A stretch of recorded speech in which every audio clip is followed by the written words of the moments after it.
chasing all the headlights. Oh, 'cause you're always trying to get ahead of life. Baby, when you go, you know I'll be waiting on the other side. And I know it's cold, but if you stay, then I could keep you warm at night. Don't be a fool for the city nights. I know it's cool, but it's only light. Baby, with you, I can never lie. Yo, what's up, guys? Took the day off yesterday, but we are back. Things are looking better in cryptos and NFTs. We had a couple resale things. The Easy Drop sucked because of the SMS stuff. Had a little Hot Wheels today. I'm hoping to make $100 on it, which would be cool. $100, pay for a tank of gas. Oof. Yeah, we'll go over all the stuff that we missed and anything going on today. Let me get the other guys in. Yo, what's up, guys? Yo. Yo. Yeah, so the NFT stuff is kind of interesting to see right now with some of the volume on blue chips. I know you just linked AD some sales here. A lot of offers being taken for the Bored Apes. You just see, is it one person? Yeah, one person the past hour taking all these offers. I just have seen a lot of punk, like crypto punk stuff on Twitter the past few days, especially over the weekend. Volume on Azukis even, Doodles, Moonbirds, just projects that, like I know you said earlier, Doodles really rebounded off of like 7 or 8 Ethereum. They're like 13.9, I think I saw. Let's see. Doodles are like 14 basically. Yeah. So, oh no, they're down under 13.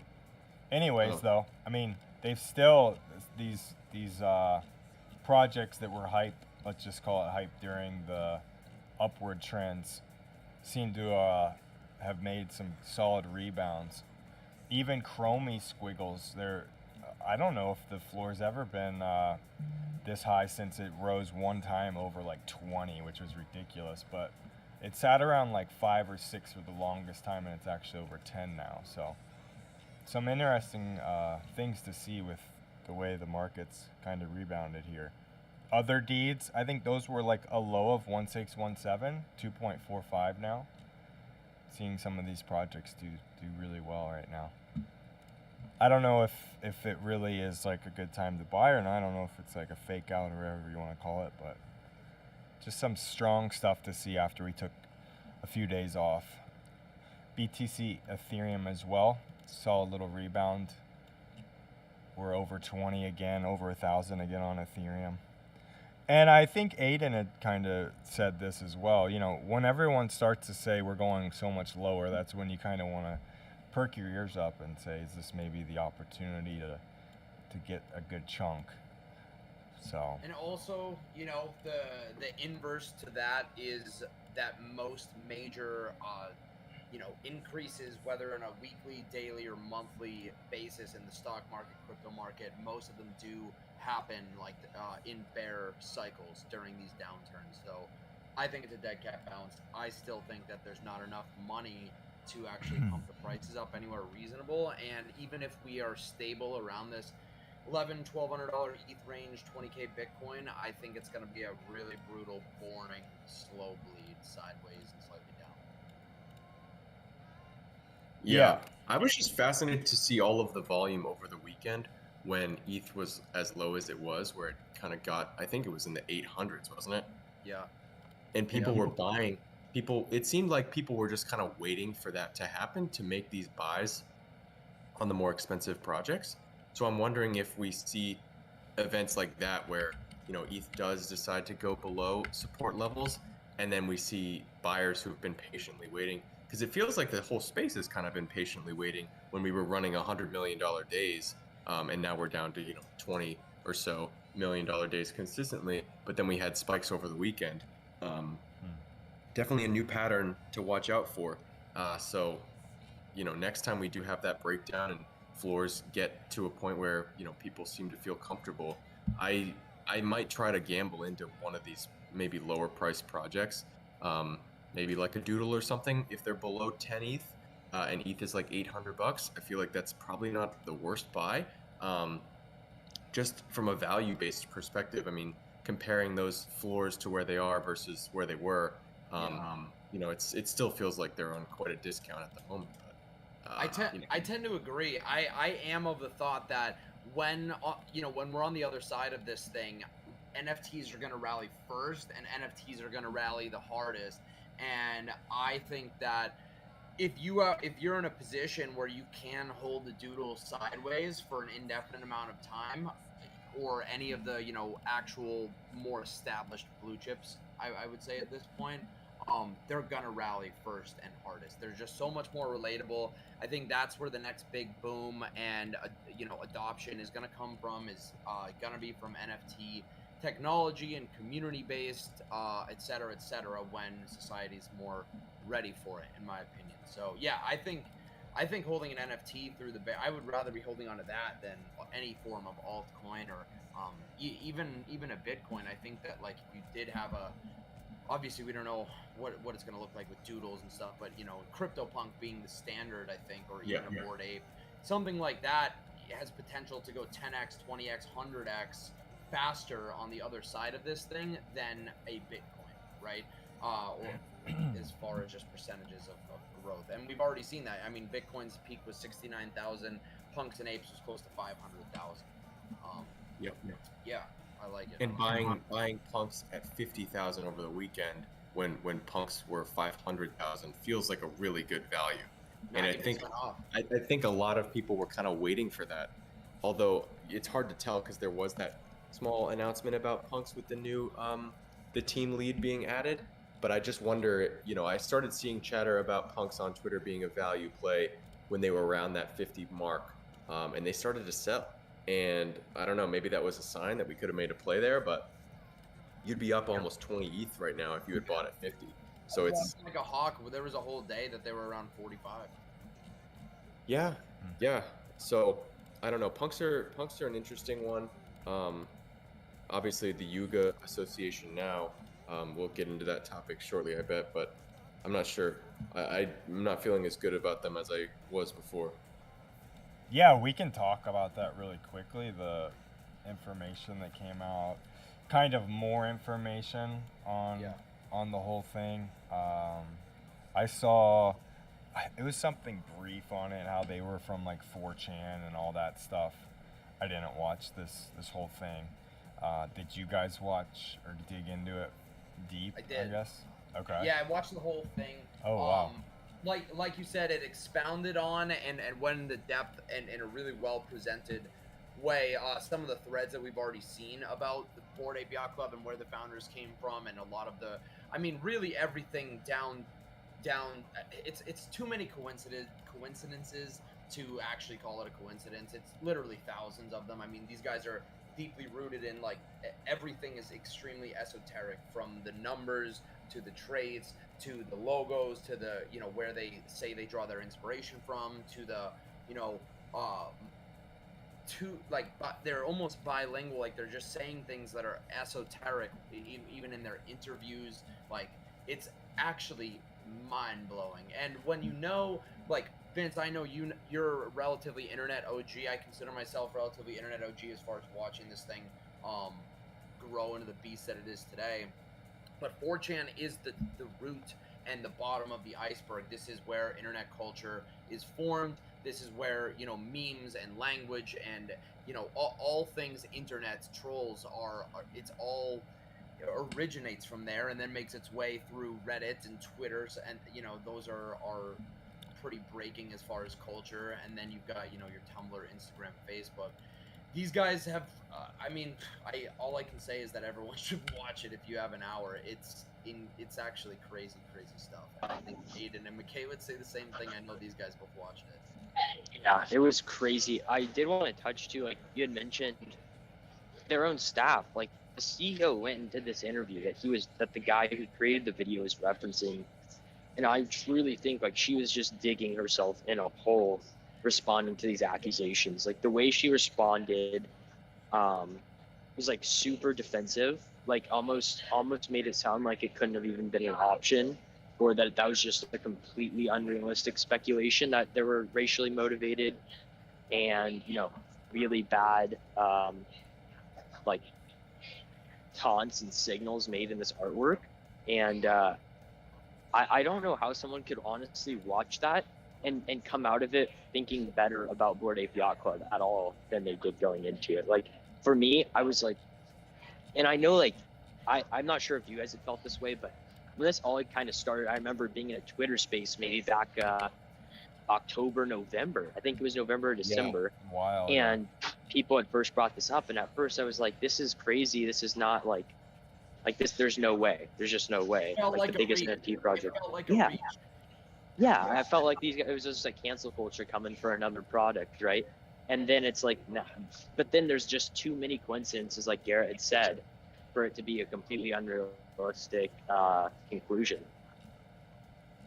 Well, basically, I mean, the thesis of the video and I guess the thesis that the accusers have is that these Bored Ape Yacht Club guys have their roots in 4chan, which there is proof to back up, and that the Bored Ape Yacht Club project is being used to kind of subliminally make fun of all of these different cultures in a neo-Naziist way, kind of pull off one of the biggest trolls by having it be the most popular project, having celebrities rep the brand, having it kind of dominate NFT culture, when in reality, there's so many dog whistling types of racist jabs that are made throughout the artwork, throughout the subliminal, the logo design, the name of the company, all of these little things kind of just add up to something where it's like kind of undeniable.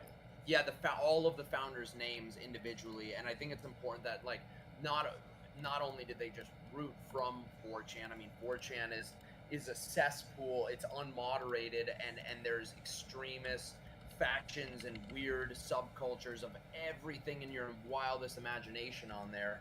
And like basically Hitler-esque, Nazi Germany-esque, crazy superior race theology, interbred with meme and troll and Pepe culture is the end result. And they take trolling as a sport, and getting people to adopt extremely racist nonsense and promote these ideologies through subliminal messaging and through esoteric symbolism and numerology. Like they take so much pride in that as far as these communities. And yeah, there's too many coincidences. I think that you'd be a fool to actually look at it critically and think otherwise.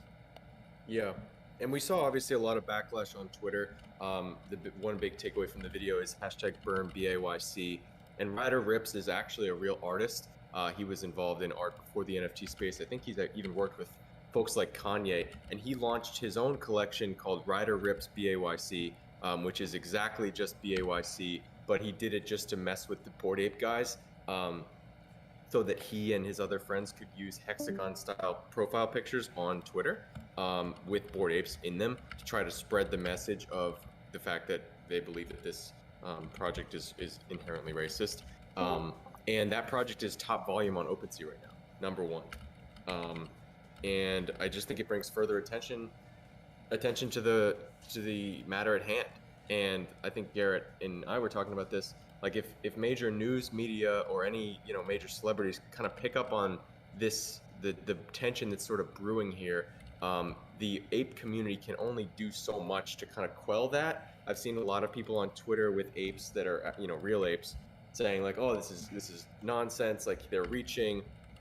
Who is Ryder Rips to make all these accusations? Like another white person telling us what's racist, what's wrong, and what's right.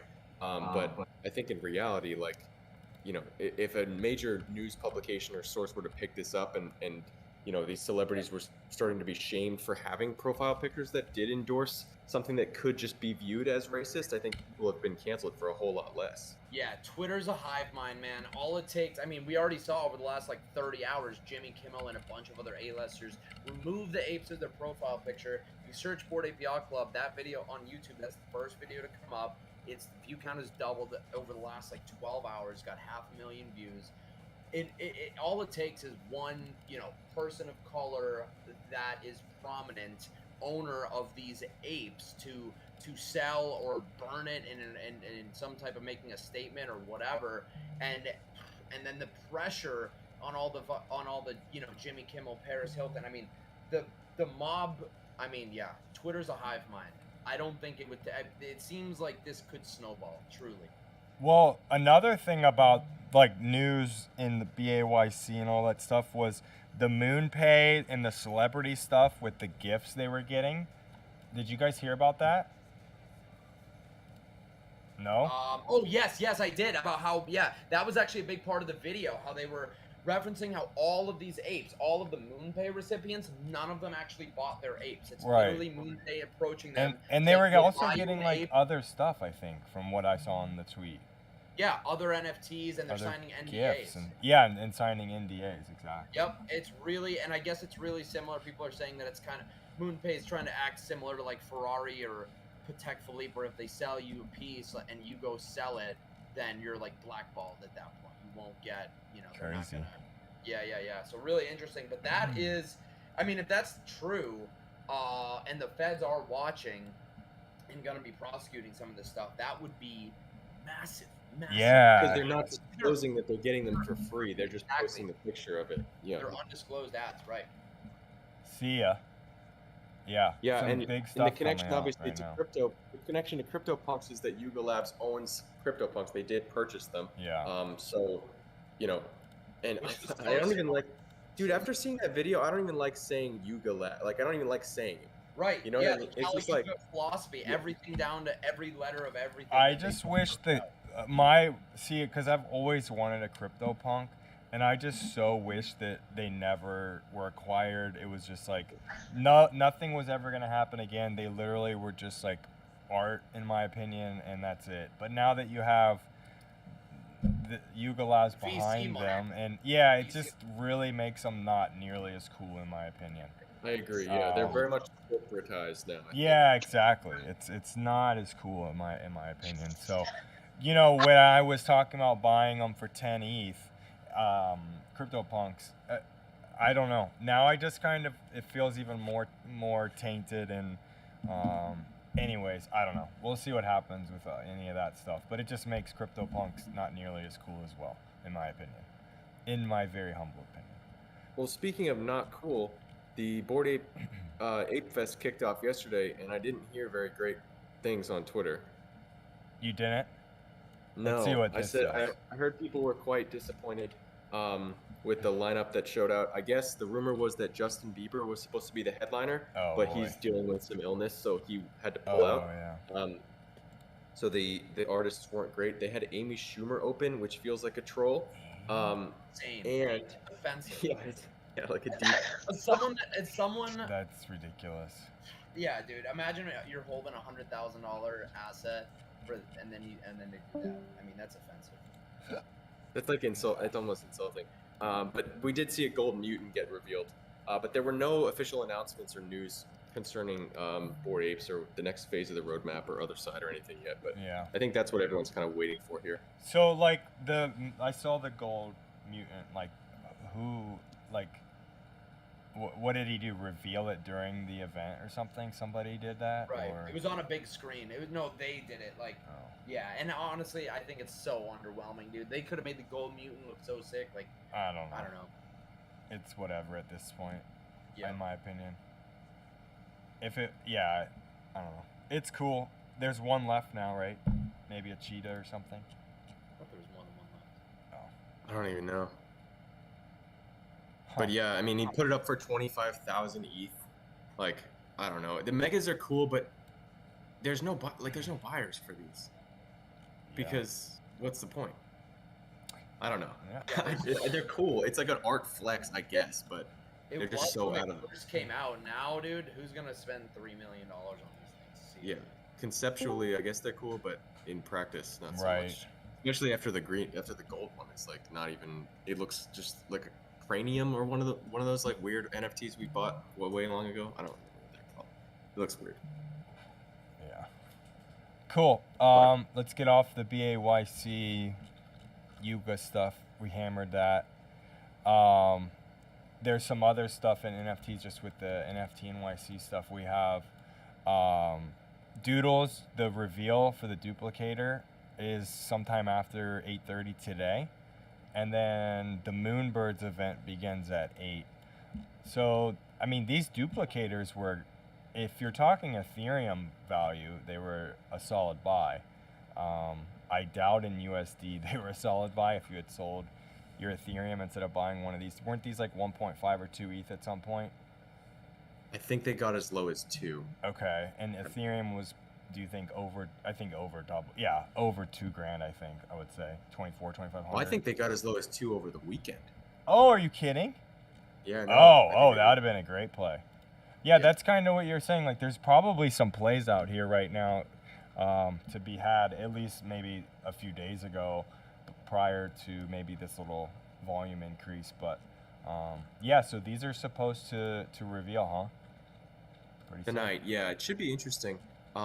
We still don't really know what they're doing, but I was thinking, and I was saying this to McKay earlier, if Yuga is really going to be under scrutiny and has the potential chance of blowing up, you got to think that the other blue chips money will flow into those. Yeah. And I feel like Doodles could still be a viable option long term as a successful project. I'm really interested to see their event kicks off today. And they killed South by Southwest. They dominated. So I'm really excited to see how they do this. And I wouldn't be surprised if we start to see the floor run because of a successful execution. Sweet. Yeah. So with that, you said someone that had a cool thing going on. What about Azuki? I haven't heard anything about what they're doing. They have this. They have a pop-up boba tea shop. That's I think in Chinatown, and their official like nighttime event starts tomorrow. And I want to say it's 2 nights. We'll cover that tomorrow yeah. then. That'll be cool. It'll be interesting. Yeah, it should be cool. I don't know if you guys saw, but Drifter Shoots actually climbed up to the top of one of the bridges in New York this morning with a Azuki jacket, the souvenir one, and a flag. He has and a said ton like, of Azuki stuff. Yeah, he's a big. That is Azuki sick. I guy. saw him saying he had lost, was it like half a A million ton. or $1 million? Yeah, From all he his was buying space. 20s. So Drifter Yeah. climbing a building in an Azuki jacket, is that a literal top signal? Oh, I don't know. I think the risk of him getting arrested during NFT NYC is definitely bearish. Can you imagine if he slips and falls off a building during NFT NYC? He and- should Oh quit my while he's goodness. ahead. He should quit. Me and Vince have been saying that. That's the issue. Is these guys, the free divers, none of those guys will ever quit like that. Like they. Their Especially mindset when they're needs to be making millions. Dude, he can Oh, at least yeah. slow it down, like he's made his Agreed. fame, so Right. like once a year, once every couple months, not like every morning. Exactly. Cool. Yeah, we'll look at the Azuki stuff tomorrow. And then I think one last thing for Ethereum Ethereum NFT stuff with the CryptoPunks. There's somebody who's come on board as the new team lead, and this just goes into what I'm saying. Like, I don't care. I don't want them to have a team. I want them I don't to want be that. Me known. neither, We don't want them to exactly. have updates. Yeah. It was like, way it's not cooler. good that they- Way It was in cooler. line with like the punk aspect too. Like there's Yeah. just no roadmap.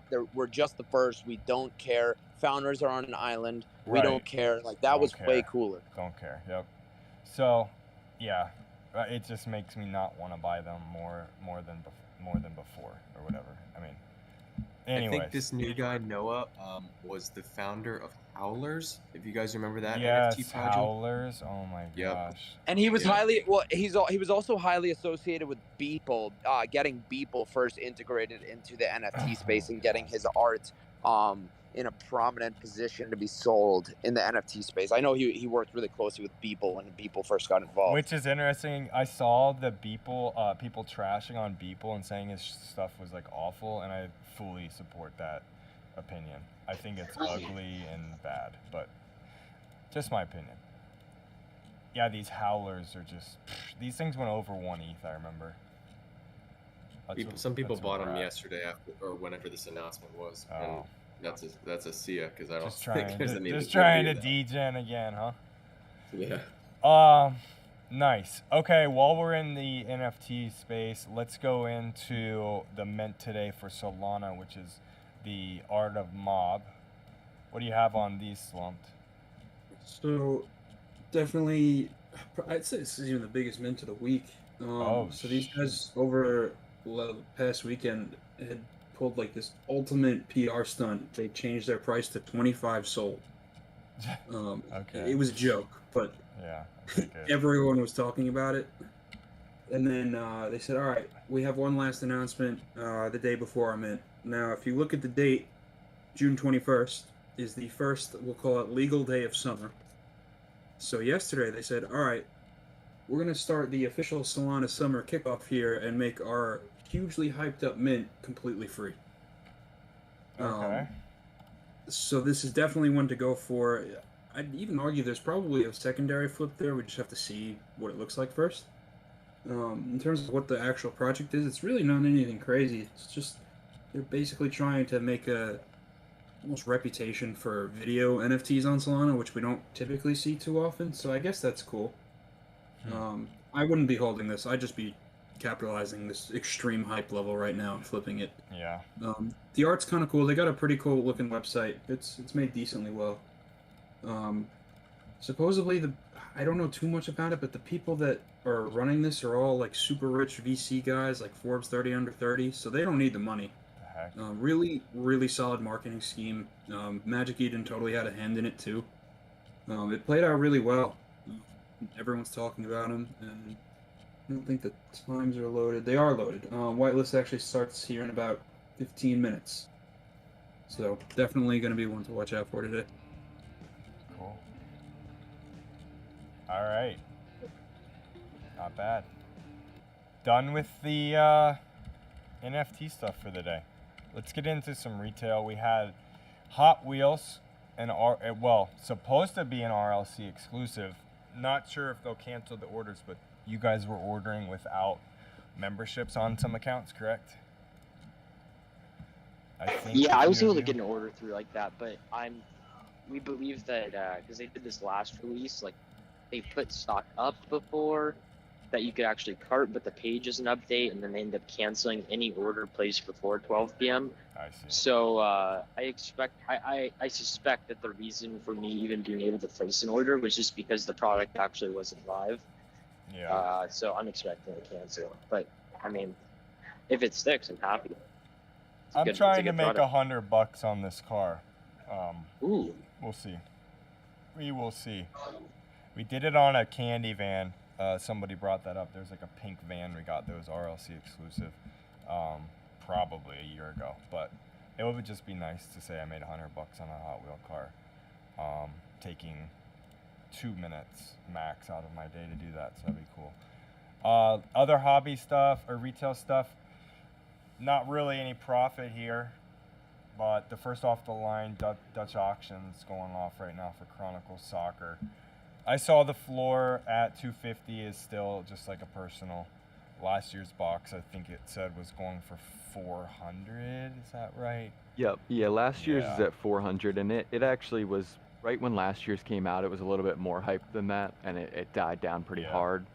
So I think that's why there's really no excitement for this year. And on top of that, it seems like Panini cheaped out and put some sticker autos and some other things in that are worse than last year. So we're really definitely just waiting for the floor in an hour for anyone who wants to buy it personals, but that's about it. Cool. We like our soccer from Topps. Yeah, gotta come from Topps. That we do, Jake. Yep. All right. Cool. The Nike Cortezes on Union passed on these. Better colors coming up. Although the asks are pretty high right now, to be honest. we'll see what happens. Bids are weak, so that's all that really matters. Cheap, $130 shoe, but I don't know. Was this maybe a easy one to grab for some money? I don't know. I think a little too risky, but some of the sizes, 160s it looks like. 11.5 has a 200 bid. Yeah, I don't know. Didn't go for him. It's kind of too risky in my opinion. And then yesterday the Yeezys, Onyxes, disaster drop. SMS was like all messed up and stuff. Is that what happened? Yeah, I mean, as always, you know, whenever they've implemented those codes, for the most part, it's been on like slower, like test-like releases. Yeah. Like yesterday kind of was, where we had one color most of us weren't even going for, but those codes, I mean, no one really uses the SMS, so email is most of our only hope. And you know, I was waiting for 40 codes, probably only got about 6 of them. They're just really slow and really not an effective way. Cool. I think that does it for the day. Unless, yeah, we can talk about, since it's now all over the fucking place. Yeah, let me get you the. Some other groups are link just here. rocks. I was gonna save it for tomorrow, but we've got Yeah. We'll do. quite the Mondo vinyl day ahead of us. This is actually badass because I have 2 of these. I still have the up ones that I was selling for 150. I still have 2 of those, and then the Coco one that goes for like 125 now. So they're re-releasing those. Yeah, This is a and big you got the winner. Lightyear first release. It looks really cool. It's like a black splatter vinyl. I feel like I might pick up 1 or 2 of those. Have I'm gonna to. wait a little bit just to see what It's too cool. people are kind of feeling about it. Just because I haven't heard too much about the movie. I think it just came out. But yeah, that might be a buy. I'll probably grab 1 or 2 of them regardless. Maybe more change between now and then. But yeah, Ratatouille, ironically, is not even ironically, Ratatouille is definitely the big one to go for here. I don't know if you've seen those prices, but they're like 150 each. Yeah, Ratatouille. I haven't had one of these before. Is it a? I mean, it's just gonna be, that movie's great. I really want one. But yeah, I'll be going for every single one of these just because they're all over $100. We're sending these. Gonna get like 6 or 7 of each. Send it to all my addresses. They didn't say anything on how limited they are. I'm willing to bet that there's more than last time. Yeah, Maybe I'm wrong. They repressed the crap out of them. Yeah, I don't think that's gonna stop me. These are seemingly movies with infinite demand. Yeah. With incredible soundtracks. So if I have to hold until Christmas or whatever, that's fine. This is Nothing can stop me. one of the easiest vinyl buys I think I've ever seen. Yeah. Has anyone seen the movie yet? Lightyear? Yeah, Vince. Lightyear? Vince. No. Oh, wait. No, Vince I was graduating gonna when he was take graduating college, my right? kid. I was gonna take my kid McKay, but he's out. He's at summer camp right now. So. Well, I was thinking for Ratatouille, that started airing when Vince was like a senior or maybe like a redshirt senior in college. Senior. Let's go. Is Ratatouille an old movie these days? Is that what we're considering? That's like 2009. Yeah. I don't know. Okay. Penelope just watched it, my daughter, and it's such a good movie. It's a good movie. Yeah. It's honestly one of the best movies It's so good. for kids. Yeah, we'll have that. I'm gonna get that post up here in a few minutes. Cool. No point in holding it No back point now. in waiting. We got a bunch of rocks around the world.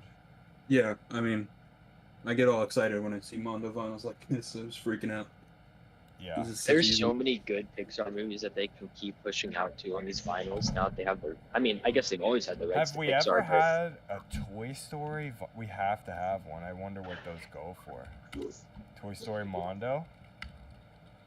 Or a Finding Dory one too would be huge. Toy For Story Finding Mondo? Nemo. I don't think there is a Toy Story Mondo vinyl.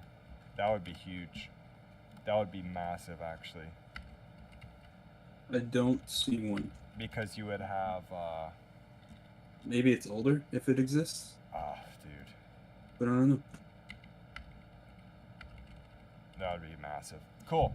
I don't have anything else today. I think we covered all the retail arbitrage stuff and then all the the other things, NFTs, etc. Yeah, man. Cool. We'll be back tomorrow at noon time.